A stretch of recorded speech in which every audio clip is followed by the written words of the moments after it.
What is up, my ninjas? I'm Strydent, and welcome to another video. Today I'm talking movies. We haven't done that in a while. We're going to talk about why Brand New Day worked and why Supergirl failed so hard. The big thing I want to first talk about is this is how you treat a old kind of tried and true mascot for your company. You let them do the thing that they do. This is what Henry Cavill was trying to get for Superman, and Warner Brothers, being the morons that they are when it comes to superhero film, they're not morons always when it comes to animation, but when it comes to film, holy shit, it's just like they can't get out of their own way. But this is what you do with one of the classic, practically evergreen heroes, and they're Marvel's mascot. You treat them like that. You give them a chance to shine doing the things that they're known for doing. Tom Holland, I know he was frustrated constantly playing the little boy in a superhero costume that's essentially playing the unofficial son of Tony Stark, which is frustrating because it's like Spider-Man is his own character. And this characterization that we had been seeing for the 10 years prior to all of this stuff, it was not Peter Parker. Peter Parker's not an Iron Man fan. He's a fan of Cap. Peter Parker is his own adult. Peter Parker has his own issues, but because of the weird legal bullshit that was created between Sony and then Marvel, with them selling the rights and then wanting to make quality films again with this character, we had to get a legally distinct version of Spider-Man for the MCU in order for them to legally not be doing the same thing. If it was me, and if you remember, Tony's the GOAT, but like Tobey Maguire's trilogy, I would say the duology is the greatest part of it. The trilogy is still, it's okay as a trilogy, but the best of his stuff is the first two movies, with Spider-Man 2 being the greatest of the Spider-Man films we've got. This movie easily fits in right behind Spider-Man 2, which is crazy because I was expecting it to be, not as good. Then there's the Amazing Spider-Man 2. There's a lot of people coming up with reasons to diss the movie and complain and this, that, and the third. And it's like, no, you're all wrong. And it's weird because if you noticed, a lot of people have started dick riding.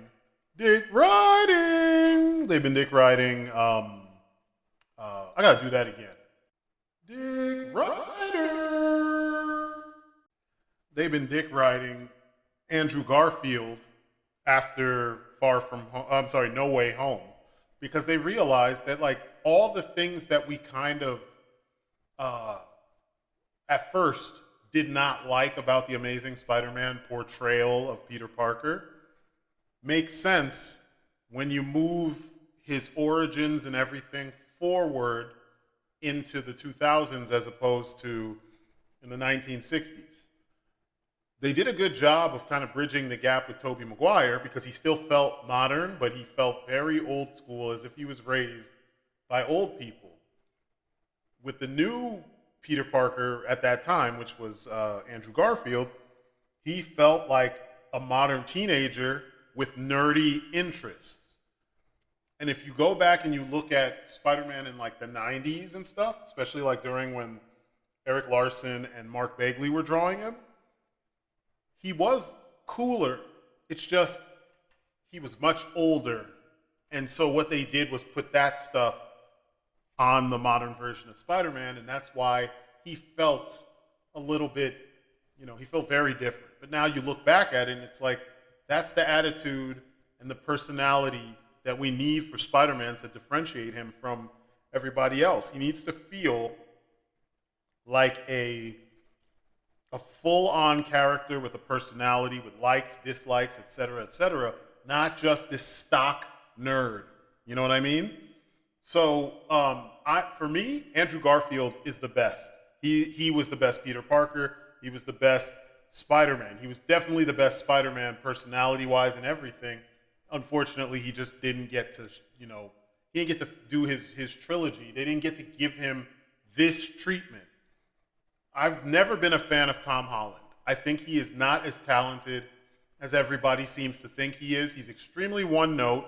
He doesn't have that thing that, a lot of different actors, like you look at Tobey Maguire and he becomes the character in every film that he's been in. He's an asshole in real life, but he disappears into the character.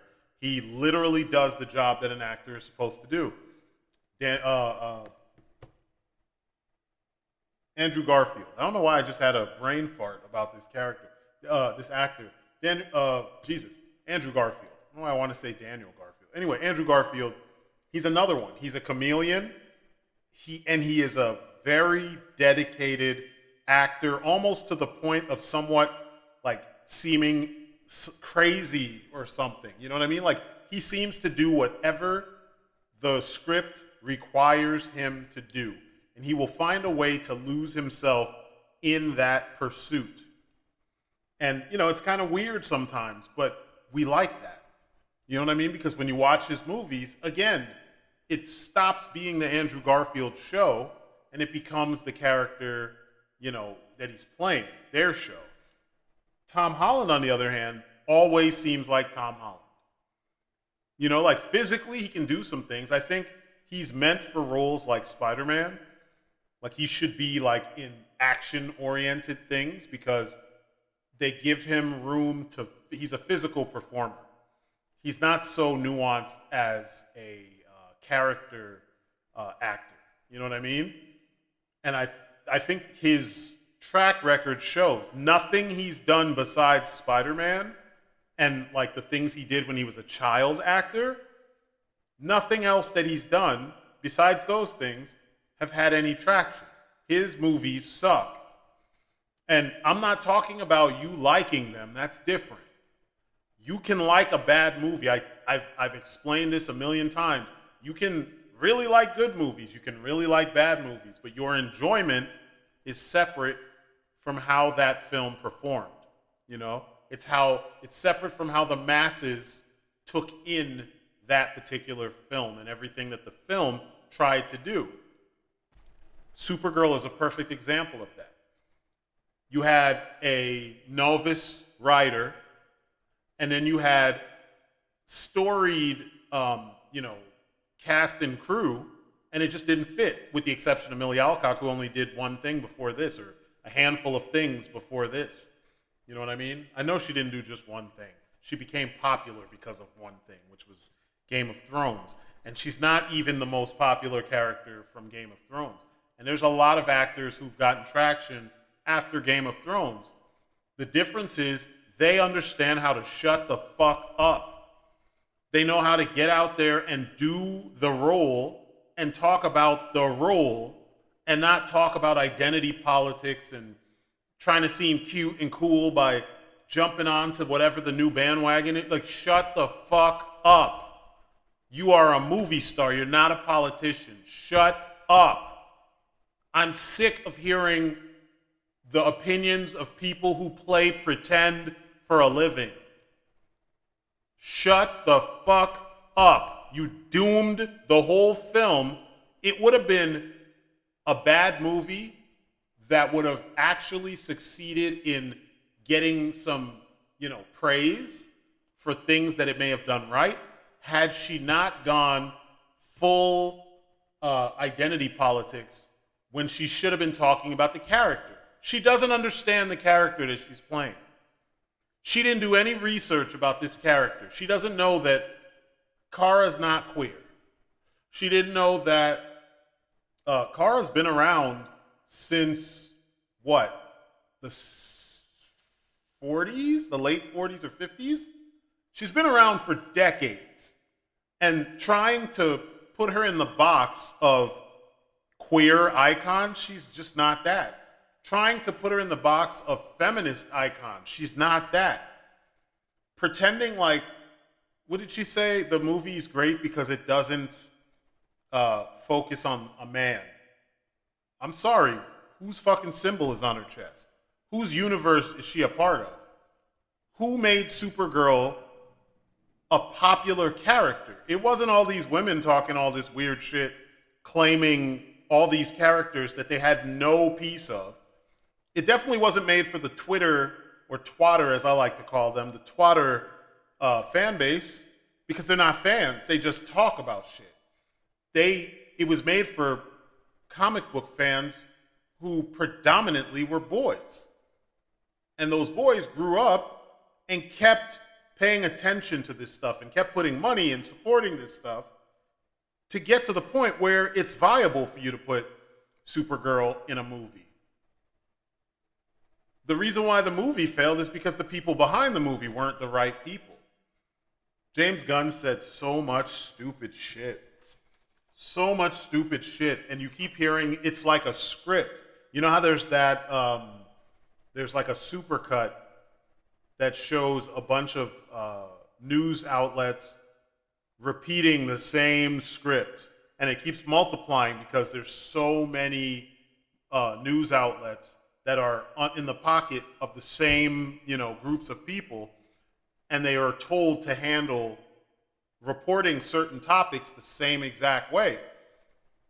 That's literally what she did and what James Gunn did and what Anna Noguera, the writer, did. The fans can't handle a girl in the... Are you fucking serious? So you forgot that for her to get this popular, all the men that are complaining about how bad this movie was and how badly you missed the mark and how poorly the movie was, handled in so many ways, especially with it being an adaptation of a graphic novel that's beautiful by Bilky Everly, a fellow Brazilian artist. That book is colorful. That book has quirks and weird things that are very specific to Golden and Silver Age comics. And it's one of the few Tom King stories where he's swinging for the fences with the sci-fi aspects of things and the fantastical things, because normally his stories are just fucking kill me now. Fucking slit your wrists and get it over with, slit my throat, jump off. You know what I'm saying? You just want to end it. Because his stories are always a fucked up deconstruction of whoever he's writing. As if we haven't been over this deconstruction era for 15 years. You know what I mean? But that's what he does. And it's always got some really deep psychological fuckery going on. And that's what makes it seem like it's deep. It's not deep. But this particular story, it kind of goes in a different direction from that. And characters like she brings hope, because that's what Superman and his family do. In this movie, all she did was focus on herself. Big surprise, because that's how modern, girl boss, what do you call that? Modern women are written. They're all about themselves. That's also how LGBTQ characters tend to be written. The world could be ending, but they're going to focus on who they want to fuck at the end of the day. You know what I mean? And it's nobody gives a shit when you have the responsibility of saving the world or saving other people or saving the universe or whatever, or if you need to hold up certain values, which Superman is all about that. Spider-Man also is. And if you can see the difference between how these two films were handled, because Spider-Man's values were at the forefront of this fucking film. You can have criticisms all you want, but Spider-Man was saving people, because just like he told you when they introduced him to the MCU in Civil War, when you have these powers and bad things happen, you feel responsible. So I try to use my powers to help prevent bad things from happening to people, or help when the bad things happen. I'm paraphrasing, but that's essentially what his conversation with Tony Stark was saying. And you see it on full display. Dude was like 100% devoted to his Spider-Man persona, which is his crime-fighting job. You know, he'd come home from whatever he was doing. I don't know where he worked. Somehow I missed it. I've only watched the movie once. I plan on watching it again so that I can get, all the details. I don't know if I'm going to do a full-on review, but, there's so many people doing reviews at this point. You don't need my review. But I do want to watch it again and make sure I catch things.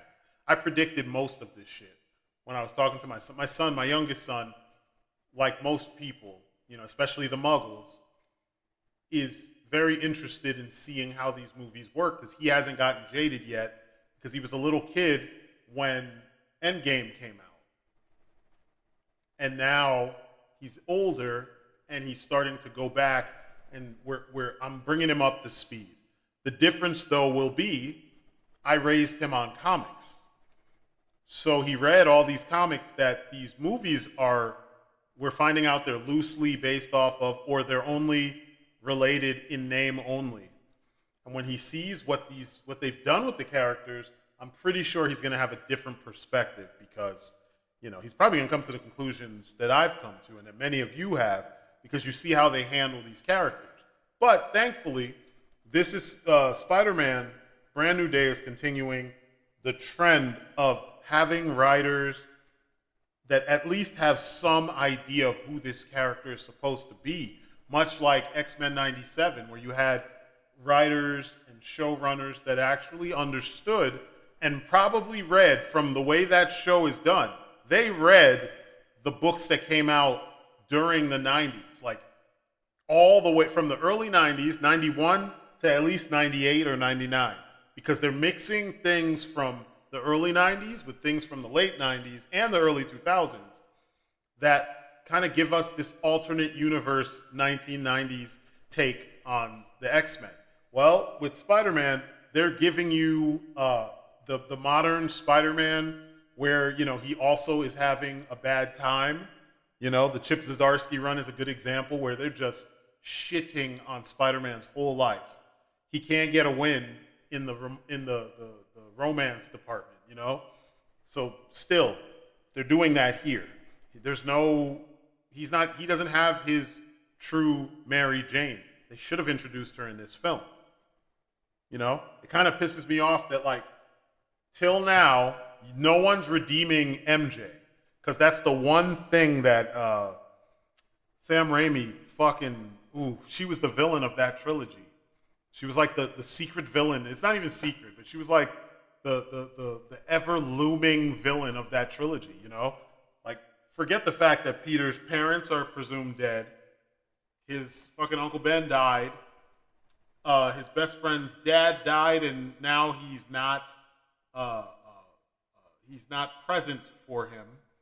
So he's going through all this shit by himself. And she's concerned at the fact that sometimes he's late to see her bomb at her terrible, fucking stage plays and shit like that. It's all about her, no matter what's going on. This man had to risk his life and limb as Spider-Man to get her attention. Meanwhile, he had been in school with her for years, and she didn't really pay attention to him like that. You know what I mean? Like, when you think about it, she was the villain. But, let me get off of that, and let me jump off that thing. I'm going to focus more on why the two films don't work, past what I just described. You have two different approaches to filmmaking, right? And these days, it's kind of weird because people like James Gunn, he has one gear. He can tell a great story. Don't get me wrong. Like the Guardians of the Galaxy films are fucking dope. 3 is a nice little masterclass on what you could do with a few characters in a few locations, but the stakes potentially could be way higher than what it seems like in the moment, Because the High Evolutionary wants to change everything. He wants to perfect everything, but he's practicing his skills with the few people that you actually see the story take place with. And the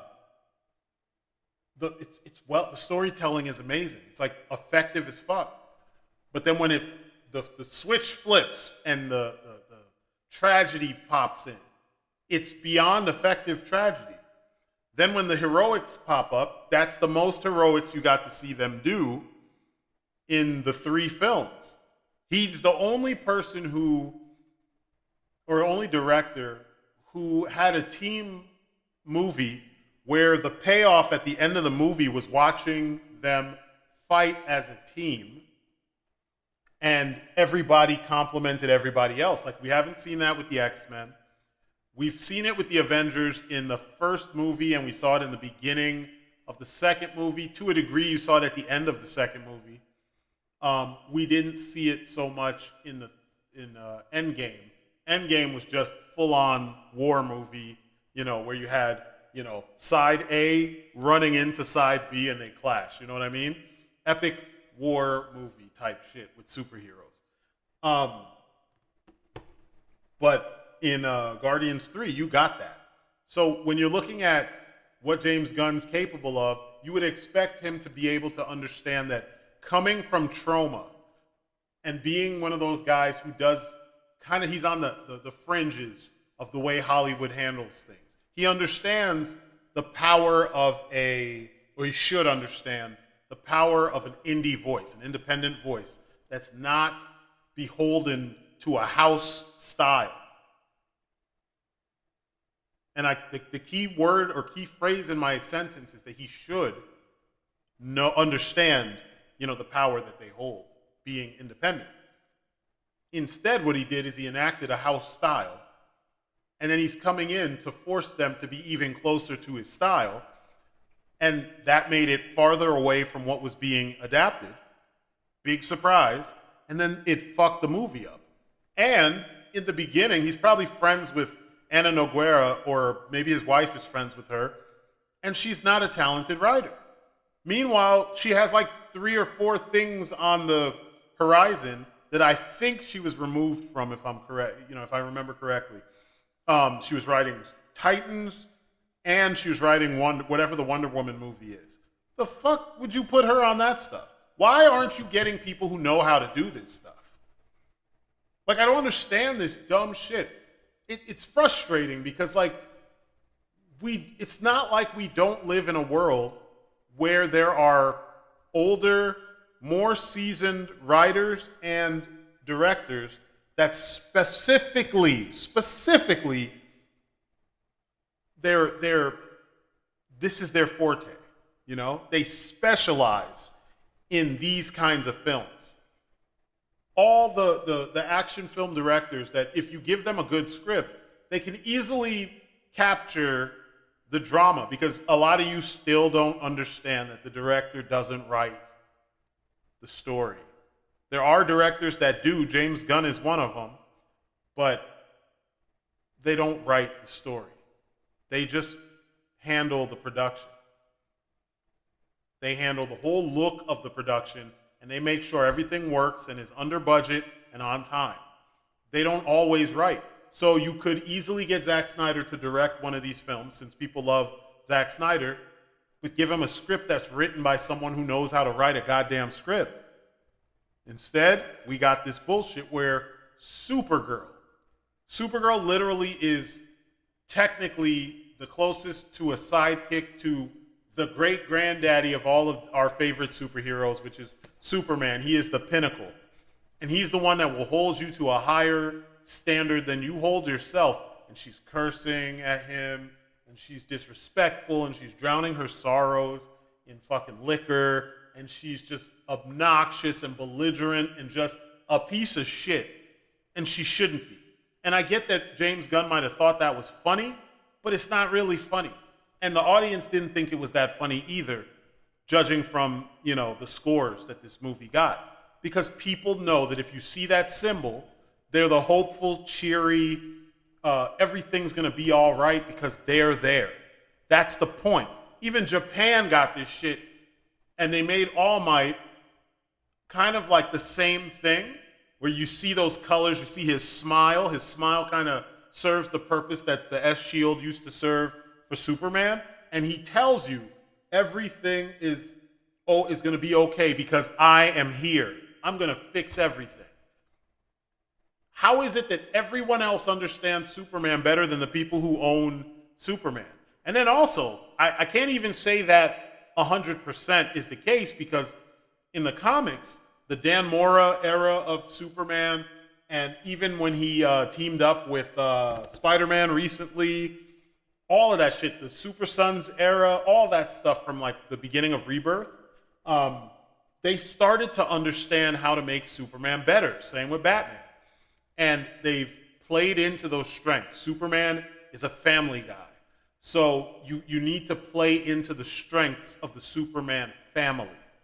They fixed some of the dumb things that they did, because like they were really trying to like identity politic the fuck out of that family, and it didn't work because it just doesn't work. You don't need those things in this story.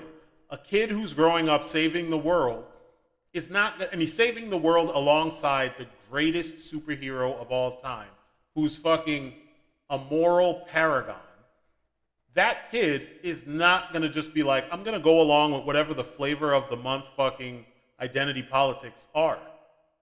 Because that right there will date the work. And it also makes this paragon feel lesser. And people don't understand that like the DC universe is full of icons, whereas Marvel is full of everymen. The reason why Superman always seemed unbeatable is because he's an icon, and he's an aspirational, iconic hero. He's the guy who everybody wished they could be. Whether or not they say this, that's for the writers to figure out how to convey through their writing. But everyone in DC either hates him or they love him. You know, the villains, if they're going to be a villain, they probably hate him. If they're going to be a hero, they want to be him. They love him. Meanwhile, Clark himself, he wishes that he could be a normal person. But he understands that he has a responsibility, and because he knows he can do what he does, he shoulders the responsibility like a G. And everyone who works under him does the same thing. Steel, Superboy, Supergirl, Lex even does this at times. And there's tons of other characters. My boy Gangbuster. All these characters, they're all like, yo, I have to help. Because I have either the drive or I have the ability to do it. So how the fuck do you end up with a Kara that just fucking sucks? She sucks. She completely sucks. The characterization sounds like an X-Men character who got their powers and then they're drowning their sorrows because getting their powers has alienated them from people. Kara would be more at home in her costume than she would be in human, earthbound clothes. Because her whole life was on Argo City, and that's an alien, it's an alien city. It's a piece of Krypton where everybody's Kryptonian. The Superman costume is, for all intents and purposes, connected more to Krypton than it is to Earth. And she wouldn't be running around in something other than something that's reflective of where she comes from, because that would be the last piece of her home that she still has. She wouldn't disrespect Kal-El, because he's the last piece of home that she has. But the writers of this fucking movie, these people make all this money. They get this simple ass responsibility with like 50 or 60 years of heritage and history. And they just shit all over the bed and then roll around in it and then pretend, no, I didn't do that. I didn't shit in the bed. I completely didn't shit the bed. What are you talking about? I had a better idea for what we could do instead of talking about me not shitting the bed. Let's talk about this right here. And it's dumb. It's completely dumb. And it's like, no, we need to go back to the fact that you shat the bed. You shat the bed, and we got a bathroom right next door. You know what I mean? Like, let's talk about that. Then you flip over to Marvel. Marvel's been making a lot of missteps, both in the comics and in their films, because they're trying to push this they're doing what Expendables did that made Expendables fall right off the fucking cliff after, what was that, Expendables 2. The third movie was okay because you had a combination of old and young talent, but you didn't need to do another one. Then they did another one and they went full bore, like, we're going to change everything. We're going to, kind of limit the scope, and we're going to miss the point of why these guys worked so well. And it just fell off a cliff. Marvel's been doing the same shit. Echo, are you fucking kidding me? How did Echo, Moon Knight, Daredevil, and let me think. There's someone else in there that got Hawkeye. Not so much. Hawkeye's fine. Shang-Chi. How do those people all get films and TV series before the X-Men? Like, what are you, stupid? Of all their books, the X-Men have the number one that sold the best. It's like an all-time greatest seller.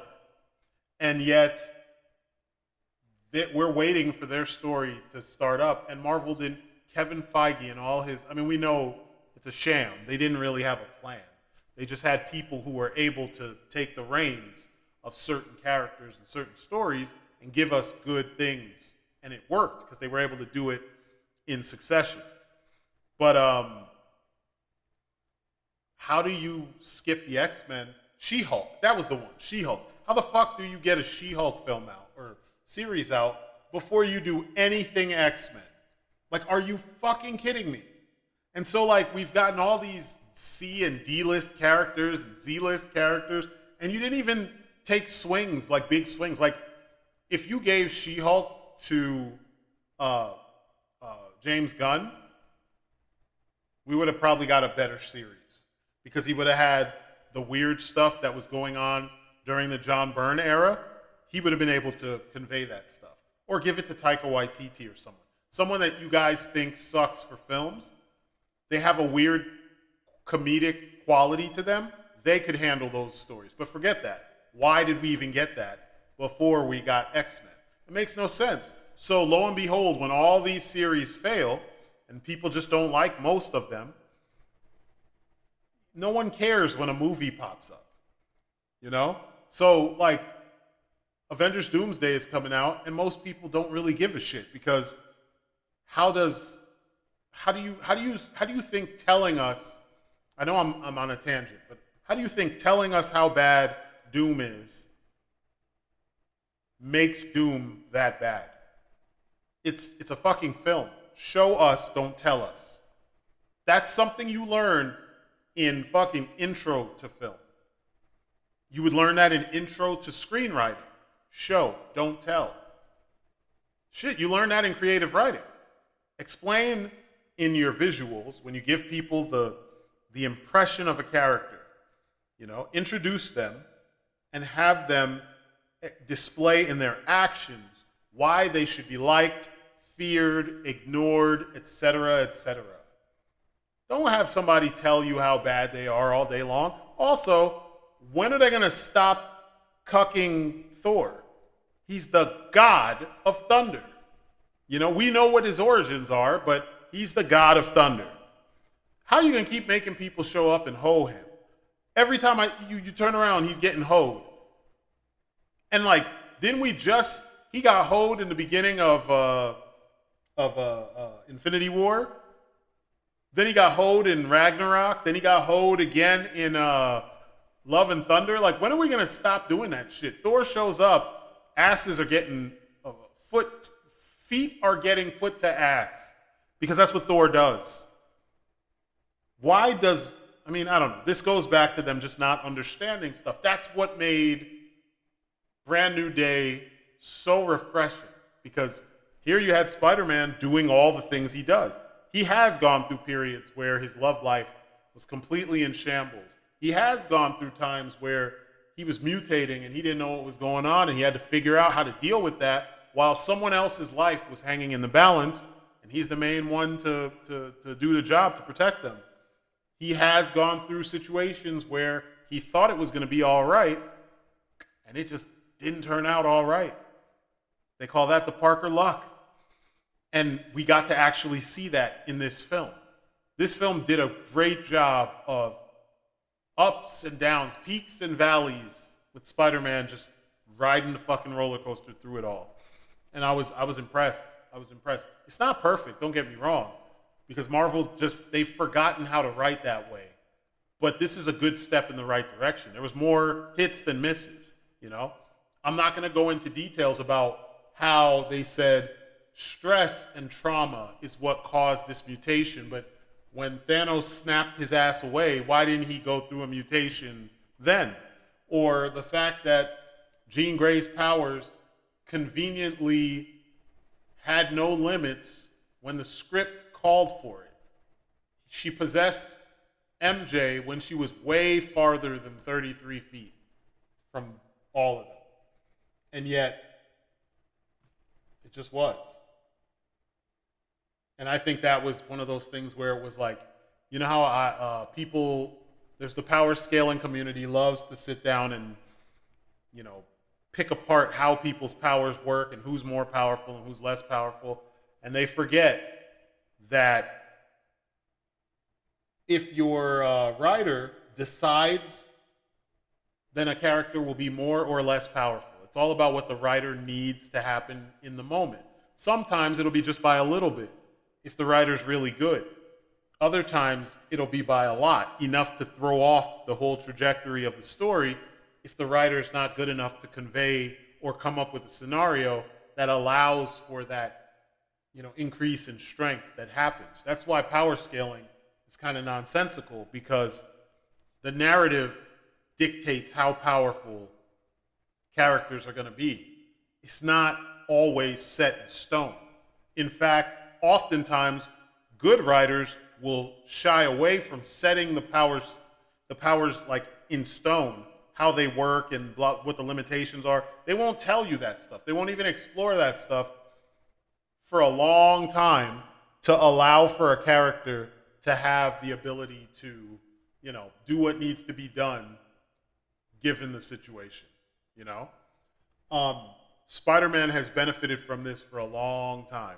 We've seen him do things that were like on a completely different level, strength-wise, only for you to find out that he's been pulling his punches. You know what I mean? Like things like that.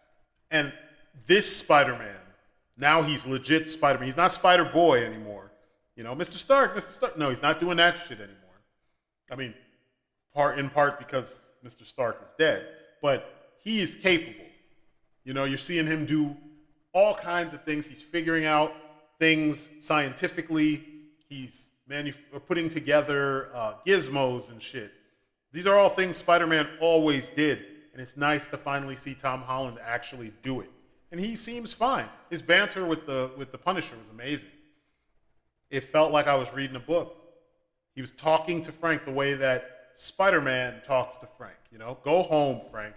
We don't need you putting a bullet in everybody who commits a crime. You know, when, you know, there's killers, yeah, Punisher needs to get them.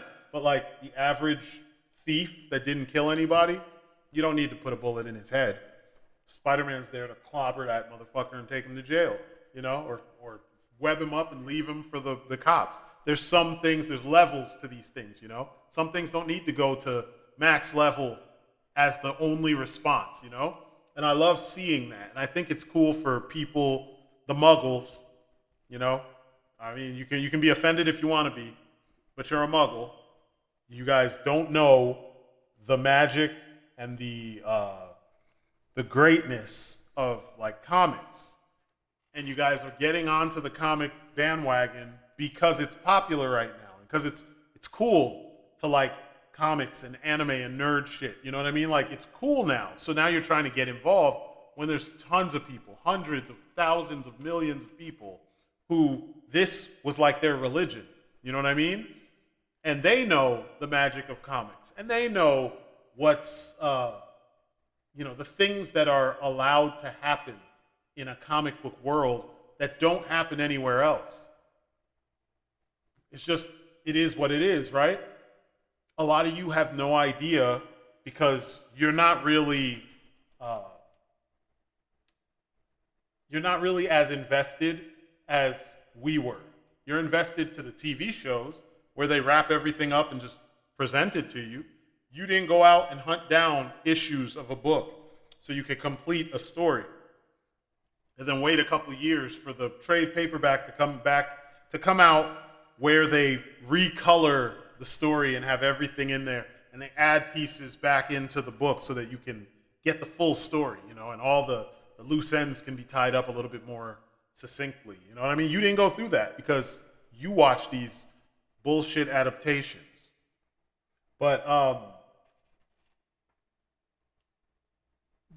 it's good to see that somebody is recognizing that these things are a part of comic book history. These things are a part of Spider-Man's history. You know what I mean? And it's like it's showing you this clear difference between like the Marvel, the people at Marvel versus the people at DC. The people at DC are grabbing for straws. This is we're almost on our third. We are on our third like reboot. From how they started. Like, why the fuck did you do like Suicide Squad, Blue Beetle, Superman, and then Supergirl when you could have done Superman, Wonder Woman, and Batman, and you would have made $1 billion trillion? Oh, I forgot. Creature Commandos was before all that, and Peacemaker and stuff.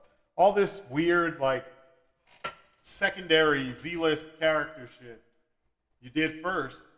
When like everybody knows if you want to catch people, you use the popular characters because then some of the work is done for you. You make a sick ass like Batman Prime, one that uses all the gadgets, that sneaks or moves around like a ninja, fights robots, fights metahumans, and fights gangsters and shit like that. And he's driving around in a dope ass Batmobile. Not a muscle car. I'm talking the fucking Batmobile. One that has, throwing batarangs like Arkham, like the Arkham Batman. You give us that in a film, you would have made $1 trillion. But somehow James Gunn is not smart enough to understand that that's what you need to do. You made a Superman that's like so human, but not Paragon enough. Like, I could see people looking up to him based on what he's done, like Superman has done out there. But when you watch and you follow the drama of his world and the people he interacts with, he's a little too human. He's a little too emotional. He should be a little more on the stoic side. I mean, Christopher Reeve literally showed you how to do it. Zack Snyder fucked it up because he went way too stoic, too Ayn Rand, and not enough fucking Grandpa Joe, who may have fought in the Vietnam War and always provided for his family and his kids, still wanted to be chivalrous because he felt that's what men do. You know what I mean? Like the old school men who get up and go to work and they grunt a little bit, but they know that their purpose is to do these things to make sure that the people they love are taken care of and protected. That's Superman. And somehow James Gunn made him super millennial, and it just, in some ways, doesn't work. The movie had cool parts, don't get me wrong. Overall, I liked the movie, but it didn't feel as epic as it needed to feel to be the new Superman after Henry Cavill. Henry Cavill looked the part so well, he just had the shittiest material. It's a shame that the Snyder Bros don't know this or don't realize this. But again, muggles don't read comics. So they only know what they saw, and they saw what Snyder wanted them to see. And they're not looking past it because they have no frame of reference to compare Snyder's Superman and Batman and all of them too. Because again, they're not that invested and they don't read comics. And it sucks. But if you did read comics and you did watch the animation, you would understand how far from the character or characters almost everybody in that movie in the Snyderverse was. And now we got a new universe that's failing in the beginning, or it's on shaky ground, to say the least. I hope they don't fail, and I hope they manage to recover, but it doesn't look like they will because there's the whole Paramount thing. They could learn a lot from how Marvel recovered their own fumble. Let's just hope that, in the end, we get more good shit. Because that's the only thing I care about. I don't give a fuck about the box office. I know that it's an indicator of the health of the franchise. I don't give a fuck about that because I don't get paid if these movies work. You know what I mean? I get paid for making toys, my own stuff. I get paid for going to work, and then I look to escape reality by losing myself in these films and the comics and these worlds, these fictional worlds. That's it. That's where it begins and ends for me. I've been let down so many times by Marvel and DC in recent years that I just don't care. DC especially, because I'm a DC fan. And they've been making so many weird maneuvers, so many weird choices. Remember when they did the Killing Joke? What the fuck was that? Then you remember when they did the Caped Crusader and they just did season 2 and it was just as bad?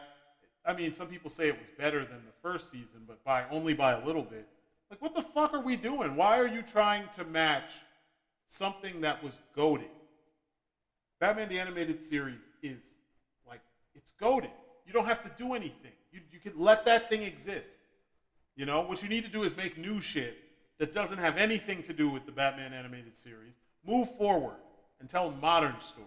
It's like people just don't understand this. They still keep sticking to the nostalgia thing, and it's a trap. Because a lot of the things that we are nostalgic for that were done well, the plan was to just make a thing and hope that people liked the thing that they made. They didn't know it was going to be goated. They didn't know it was going to be legendary. Like Justice League Unlimited. They got their knees cut out from under them before they could finish the story they wanted to tell, and they still stuck the landing. Rest in peace, Dwayne McDuffie. You are the GOAT. And a lot of you have no idea how good this man is. And he wrote many of the best episodes of Justice League and Justice League Unlimited. And he's the guy who understood the character dynamics. When you have the whole team together and they're playing off of each other and there's, banter and stuff, he was the GOAT. And it was the heart and soul of that series. And yet the people making the live action stuff haven't even looked at what this man was able to do. And I swear, if they would just look at Justice League and Justice League Unlimited, specifically Justice League Unlimited, because they ramped everything up to 11, we would be getting better stuff. So anyway, I've talked for a long time. If you haven't watched Justice League Unlimited, and I know my younger viewers, a lot of you guys have not, you need to go watch that series. And I almost guarantee you that when you watch the series, it's going to make you want to go and watch Justice League. So you could watch all of it. It's only 4 seasons. But it's a lot of interconnectivity and a lot of what makes the DC universe great is captured in that series. I would recommend that you guys watch that stuff. You will have a different opinion of how DC has been handled on film since Batman '89 when you look at this stuff. Because there is a certain... and if you haven't watched Batman the Animated Series, go back and watch it. And pay attention to how Batman and company change over the course of, I think it's 5 seasons. By the time you get to the Red Sky seasons, which are the final seasons right before the Batman-Superman adventures, there's a change in attitude. It's subtle until you get to the Red Sky seasons. And then Batman is just, I'm saving Gotham by any means necessary. Batman doesn't even square up with people. He just slaps them. It's phenomenal character work. Go out and do your research. Check that stuff out so you can understand where I'm coming from.